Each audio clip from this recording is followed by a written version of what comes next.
ಏನು ಈ ಕಾರ್ಯಕ್ರಮದ ಉದ್ದೇಶ ಇದೆ, ಈ ಉದ್ದೇಶದ ಬಹುತೇಕ ವಿಚಾರಗಳನ್ನ ಸನ್ಮಾನ್ಯ ಎಚ್ ಕೆ ಪಾಟೀಲ್ರು ಬಹಳ ವಿವರವಾಗಿ ಹೇಳಿದ್ದಾರೆ. ನಾನು ಹೇಳ್ತಕ್ಕಂಥದ್ದಿಷ್ಟೇ, ಒಂದು ಕರಪತ್ರ ಬಿಜೆಪಿಯವರು ಮುದ್ರಿಸಿ ಮೈಸೂರಿನಲ್ಲಿ ಹಂಚಿಕೆ ಮಾಡಿದರು.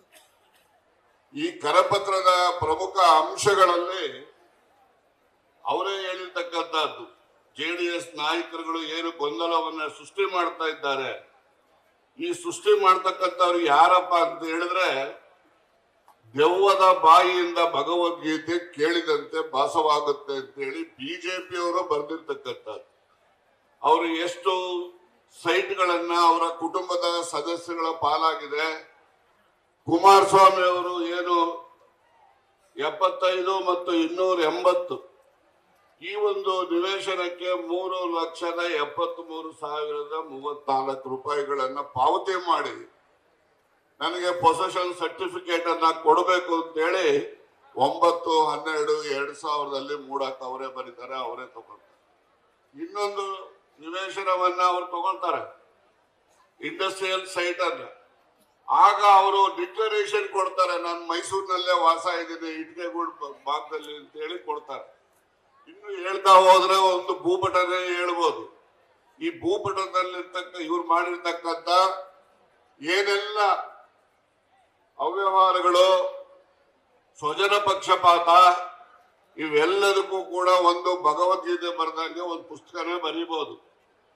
ಆದ್ರೆ ಮೂಡಾದಲ್ಲಿ ಏನು ಸನ್ಮಾನ್ಯ ಸಿದ್ದರಾಮಯ್ಯನವರ ಕುಟುಂಬದ ಮೇಲೆ ಆರೋಪವನ್ನ ಮಾಡ್ತಾ ಇದ್ದಾರೆ, ಈ ಆರೋಪ ಸತ್ಯಕ್ಕೆ ದೂರವಾಗಿರ್ತಕ್ಕಂಥದ್ದು ಅಂತೇಳಿ ತಮ್ಗೆಲ್ಲ ಅರ್ಥ ಆಗಿದೆ ಅಂತೇಳಿ ನಾನು ಭಾವಿಸಿದ್ದೆ. ಈ ಒಂದು ಪ್ರಕರಣವನ್ನು ಅವರು ಹೆಚ್ಚು ಅಪಪ್ರಚಾರ ಮಾಡ್ತಾ ಇರ್ತಕ್ಕಂಥದ್ದು, ಕಾಂಗ್ರೆಸ್ ಪಕ್ಷಕ್ಕೆ ಕೆಟ್ಟ ಹೆಸರನ್ನ ತರಬೇಕು, ಏನು ಸನ್ಮಾನ್ಯ ಸಿದ್ದರಾಮಯ್ಯನವರ ಕಳಂಕ ರಹಿತ ರಾಜಕೀಯ ಜೀವನದಕ್ಕೆ ಕಪ್ಪು ಚುಕ್ಕೆಯನ್ನ ತರಬೇಕು ಅಂತಕ್ಕಂಥ ಒಂದು ಹುನ್ನಾರದಿಂದ ರಾಜಭವನವನ್ನ ದುರುಪಯೋಗ ಮಾಡಿಕೊಂಡು 26ನೇ ತಾರೀಕು 11:15 ಗಂಟೆಗೆ ನೋಟಿಸು ಅಂದ್ರೆ ಅರ್ಜಿ, ಮಧ್ಯಾಹ್ನ ಚೀಫ್ ಸೆಕ್ರೆಟರಿಯಿಂದ ಒಂದು ವಿವರವಾದಂತಹ ಮಾಹಿತಿಯನ್ನ ರಾಜಭವನಕ್ಕೆ ತಲುಪಿಸಿದ್ರೆ ಸಂಜೆ ಅಷ್ಟೊತ್ತಿಗಾಗಲೇ ಶೋಕಾಸ್ ನೋಟಿಸ್ ಅನ್ನ ಓದಿದ್ರೆ ರಾಜ್ಯಪಾಲರು ಆಗಲೇ ತೀರ್ಮಾನಕ್ಕೆ ಬಂದಿದ್ದಾರೆ, ಇದರಲ್ಲಿ ನಾವು ಪರ್ಮಿಷನ್ ಅನ್ನ ಕೊಡ್ತಕ್ಕಂತ ಒಂದು ಒಕ್ಕಣೆ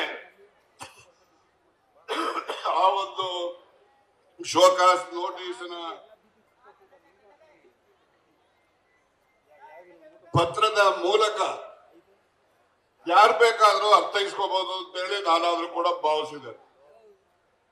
ಈ ರೀತಿಯ ರಾಜಕೀಯ ಪ್ರೇರಿತ ಹೋರಾಟಗಳು, ಪಾದಯಾತ್ರೆಗಳು ನಿಜಕ್ಕೂ ಕೂಡ ಯಾವುದೇ ಪಕ್ಷಕ್ಕೆ ಭೂಷಣವನ್ನ ತರುವುದಿಲ್ಲ ಅಂತೇಳಿ ನಾವು ಭಾವಿಸ್ತೀವಿ. ರಾಜಕೀಯ 135 ಸ್ಥಾನಗಳನ್ನ ತಾವೆಲ್ಲ ಕಾಂಗ್ರೆಸ್ ಪಕ್ಷಕ್ಕೆ ಆಶೀರ್ವಾದವನ್ನ ಮಾಡಿ ಈ ರಾಜ್ಯದಲ್ಲಿ ಕಾಂಗ್ರೆಸ್ ಪಕ್ಷದ ಸರ್ಕಾರವನ್ನ ಅಧಿಕಾರಕ್ಕೆ ತಂದಿದ್ದೀವಿ. ಅಧಿಕಾರಕ್ಕೆ ಬಂದ ಕೂಡಲೇ ನಮ್ಮ ಸರ್ಕಾರ ಯಾವೆಲ್ಲ ಗ್ಯಾರಂಟಿಗಳನ್ನ ಚುನಾವಣೆ ಸಮಯದಲ್ಲಿ ಜನರ ಮುಂದೆ ಇಟ್ಟಿದ್ದು, ಆ ಎಲ್ಲ ಗ್ಯಾರಂಟಿಗಳನ್ನ ಎಲ್ಲ ಜನರಿಗೂ ಕೂಡ ಮುಟ್ಟಿಸ್ತಕ್ಕಂಥ ಕೆಲಸವನ್ನ ಮಾಡಿದಂತಹದ್ದು ಅಂತ ಹೇಳಿದ್ರೆ ಕಾಂಗ್ರೆಸ್ ಪಕ್ಷದ ಸರ್ಕಾರ. ಬಿಜೆಪಿಯ ಪ್ರಣಾಳಿಕೆಯಲ್ಲಿ ಏನೆಲ್ಲ, ಕೇಂದ್ರದ ಪ್ರಣಾಳಿಕೆ, ರಾಜ್ಯದ ಪ್ರಣಾಳಿಕೆಯಲ್ಲಿ ಏನೆಲ್ಲ ಮಾಹಿತಿಯನ್ನ, ಭರವಸೆಗಳನ್ನ, ಆಶ್ವಾಸನೆಗಳನ್ನ ಕೊಟ್ಟಿದ್ರು, ಅವು ಬಹುತೇಕ ಜಾರಿ ಆಗಲೇ ಇಲ್ಲ. ಈ ರೀತಿಯ ಸುಳ್ಳು ಭರವಸೆಗಳನ್ನ ಕೊಡ್ತಕ್ಕಂಥದ್ದು ಈ ಪಕ್ಷದವರು. ನಾವು ಕೊಡ್ತಕ್ಕಂಥ ಭರವಸೆಗಳನ್ನ ಜನರಿಗೆ ಮುಟ್ಟಿಸ್ತಕ್ಕಂಥ ಪ್ರಾಮಾಣಿಕ ಕೆಲಸವನ್ನ ಮಾಡಿರ್ತಕ್ಕಂಥದ್ದು ಕಾಂಗ್ರೆಸ್ ಪಕ್ಷದ ಸರ್ಕಾರ, ಸನ್ಮಾನ್ಯ ಸಿದ್ದರಾಮಯ್ಯನವರು ಮತ್ತು ಡಿ.ಕೆ. ಶಿವಕುಮಾರ್ ಅವರ ನೇತೃತ್ವದ ಸರ್ಕಾರ ಅಂತೇಳಿ ನಾನು ಈ ಸಂದರ್ಭದಲ್ಲಿ ಹೇಳಲಿಕ್ಕೆ ಬಯಸ್ತೇನೆ. ಮುಂದಿನ ದಿನಮಾನಗಳಲ್ಲೂ ಅಷ್ಟೇ, ಏನು ಕಳೆದ ಲೋಕಸಭಾ ಚುನಾವಣೆಯಲ್ಲಿ ಅವರ ಒಂದು ಮೈತ್ರಿ, ಆ ಮೈತ್ರಿಗೆ ಜನ ಆಶೀರ್ವಾದ ಮಾಡಿದ್ದಾರೆ ಅಂತ ಹೇಳಿ ನಾನು ಹೇಳಲಿಕ್ಕೆ ಹೋಗೋದಿಲ್ಲ. ಯಾಕೆಂದ್ರೆ ಮತಗಳ ಸಂಖ್ಯೆ ಸುಮಾರು 13%ಗೂ ಹೆಚ್ಚು ಮತಗಳು ನಮಗೆ ಬಂದಿವೆ. ಕಳೆದ ಲೋಕಸಭಾ ಚುನಾವಣೆಯಿಂದ ಒಂದೇ ಸ್ಥಾನ ಇದ್ದಂತ ಈಗ ನಾವು 9 ಸ್ಥಾನಗಳಿಗೆ ಏರಿದೆ. ಹೀಗೆ ಜನರ ಆಶೀರ್ವಾದ ನಮಗಿದೆ ಅಂತ ಹೇಳಿ ನಾವಾದ್ರೂ ಕೂಡ ಧೈರ್ಯವಾಗಿ ನಿಮ್ಮ ಮುಂದೆ ಹೇಳಲಿಕ್ಕೆ ಬಯಸ್ತೇವೆ. ಸನ್ಮಾನ್ಯರೇ, ದೇವೇಗೌಡರನ್ನ ಪ್ರಧಾನಮಂತ್ರಿ ಮಾಡಿದ್ ಯಾವ ಪಕ್ಷ? ಕಾಂಗ್ರೆಸ್ ಪಕ್ಷ. ಕುಮಾರಸ್ವಾಮಿ ಅವರಿಗೆ ಮುಖ್ಯಮಂತ್ರಿ ಮಾಡಿದಂತದ್ದು ಯಾವ ಪಕ್ಷ? ಕಾಂಗ್ರೆಸ್ ಪಕ್ಷ.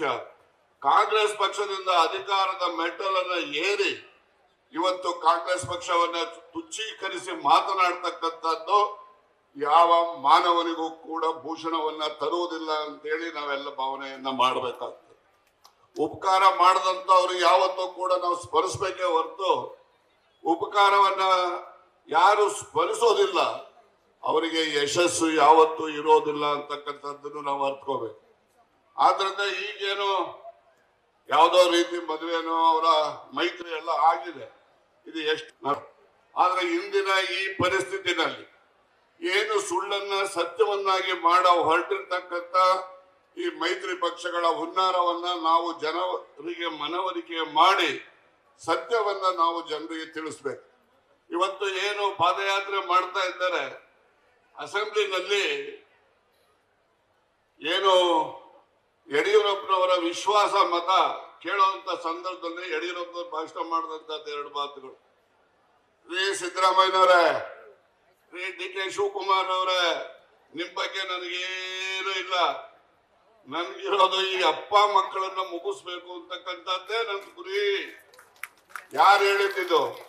ಯಡಿಯೂರಪ್ಪನವರು ಅವರ ಒಂದು ಮುಖ್ಯಮಂತ್ರಿ ಆಗ್ಬೇಕು ಅಂತ ಹೇಳಿ ಕಾಯ್ತಾ ಕೂತಿದ್ರಲ್ಲ, ಕುಮಾರಸ್ವಾಮಿ ಅವ್ರಿಗೆ ಹೇಳಿದಂತ ಮಾತು ಇದು. ನಾನು ಹೇಳಿದ್ದಲ್ಲ, ಸಿದ್ದರಾಮಯ್ಯನವ್ರು ಹೇಳಿದ ಮಾತಲ್ಲ, ಮತ್ತೆ ಶಿವಕುಮಾರ್ ಅವರು ಹೇಳಿದಂತ ಮಾತಲ್ಲ.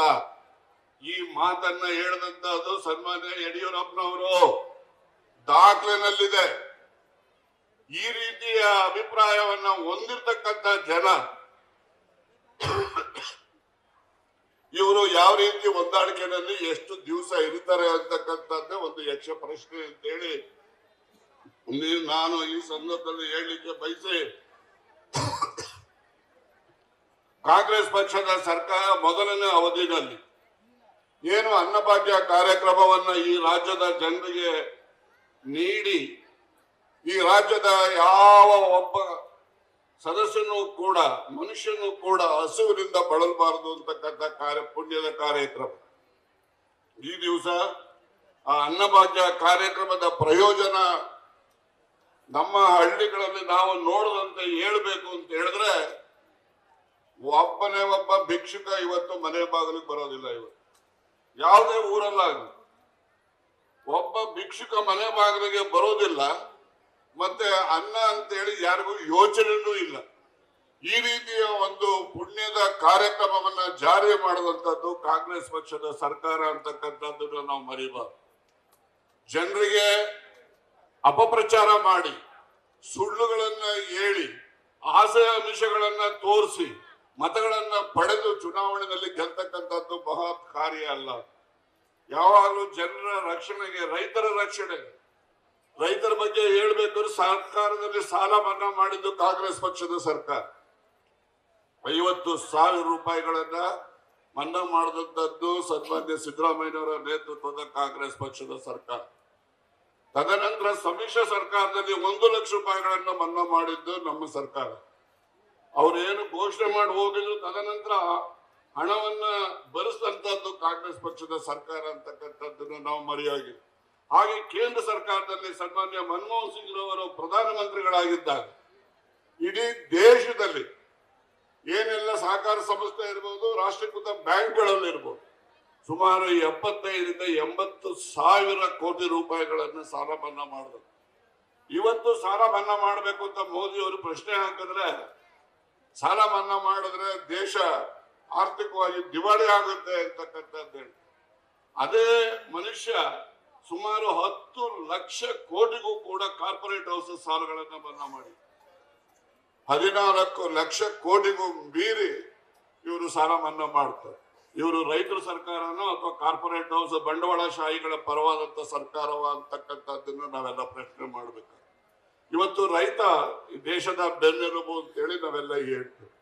ಆದ್ರೆ ರೈತರ ಸಹಾಯಕ್ಕೆ ಸ್ಪಂದಿಸದೇ ಇರ್ತಕ್ಕಂಥ ಕೇಂದ್ರ ಸರ್ಕಾರ, ಅವರ ಜೊತೆನಲ್ಲಿ ಸೇರಿರ್ತಕ್ಕಂಥ ಇವರು ಯಾರು ಜೆಡಿಎಸ್ ನವರು ಯಾರು ಇಸ್ಪೀಟ್ ಆಡೋರ್ಗಿದ್ರೆ ಗೊತ್ತಿರ್ತದೆ.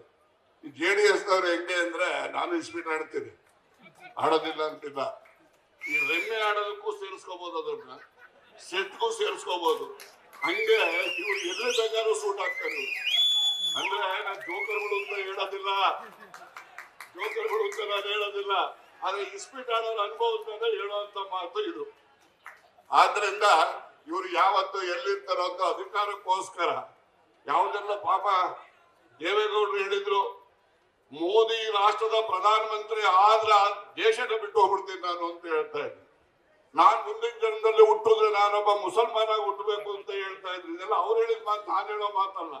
ಆದ್ರೆ ಇದನ್ನ ಈ ಮಾತುಗಳನ್ನ ಯಾಕೆ ಹೇಳ್ತಾ ಇದ್ದೀನಿ, ನಿಮ್ಗೆ ಗಮನಕ್ಕೆ ತರ್ತಾ ಇದ್ದೀನಿ ಅಂದ್ರೆ, ಅವರ ಹೇಳಿಕೆಗಳಿಗೂ ಅವರ ನಡವಳಿಕೆಗಳಿಗೂ ಎಷ್ಟೆಲ್ಲ ವ್ಯತ್ಯಾಸ ಇದೆ. ಬಾಯಿನಲ್ಲಿ ಹೇಳೋದೇ ಒಂದು, ಮತ್ತೆ ಅವರ ನಡವಳಿಕೆನೇ ಒಂದು. ಈ ರೀತಿಯ ಜನರಿಂದ ನಮ್ಮ ದೇಶಕ್ಕೆ, ನಮ್ಮ ರೈತರಿಗೆ ಯಾವುದೇ ಅನುಕೂಲ ಆಗೋದಿಲ್ಲ ಅಂತಕ್ಕಂಥದ್ದನ್ನ ನಿಮ್ಮ ಮನವರಿಕೆ ಮಾಡ್ತಕ್ಕಂಥ ಪ್ರಯತ್ನವನ್ನು ಮಾಡಿದ್ದೇನೆ. ನಾನು ಇನ್ನೂ ಹೆಚ್ಚು ಮಾತನಾಡಲಿಕ್ಕೆ ನಾಳೆನೂ ಕೂಡ ಮಂಡ್ಯದಲ್ಲೂ ಕೂಡ ಮಾತಾಡೋಣ.